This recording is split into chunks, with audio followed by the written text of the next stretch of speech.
Hello again, friends. The choices we make affect not only our own life, but the lives of our loved ones as well.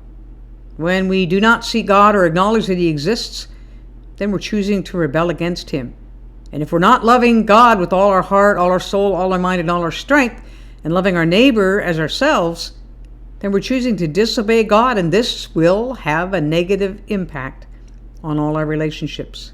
Unkind actions and the gaps created by our failing to reach out with care and blessing will affect everyone in our circle of family and friends. God describes this condition this way. Now listen, today I'm giving you a choice between life and death, between prosperity and disaster. Love the Lord your God and keep His commands, decrees, and regulations by walking in His ways. If you do this, you will live and multiply, and the Lord your God will bless you. But if your heart turns away and you refuse to listen, and if you're drawn away to serve and worship other gods, then I warn you now that you will certainly be destroyed.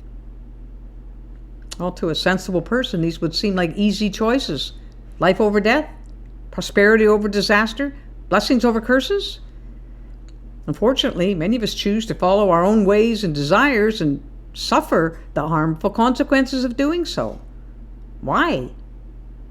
We don't want to give up our sinful pleasures, and we want to maintain control of our circumstances. Getting our own way seems like the most convenient and pleasant path for a time. That's why we choose it. God, through the death of His beloved Son, has shown us the cost of our sinful choices.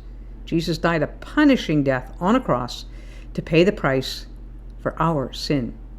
God's unfailing love and forgiveness available to us even when we've made unwise choices. By His grace, we are strengthened and made strong to overcome our weaknesses. So now, today's before us with all sorts of choices that will impact not only ourselves, but so many others around us. How will we choose? Loving God, we ask for forgiveness for what are often our self-centered and rebellious ways that often bring hurt and pain to others besides ourselves. Strengthen our resolve today to choose your way in all we do and say. Our desire is to love you with all our heart, soul, and mind. Now help us to make choices that put action to that desire, so our lives can be a blessing today rather than a cause of harm and division. Amen. Well, let's take time to reflect, choose well, so we can act well. Have a great day.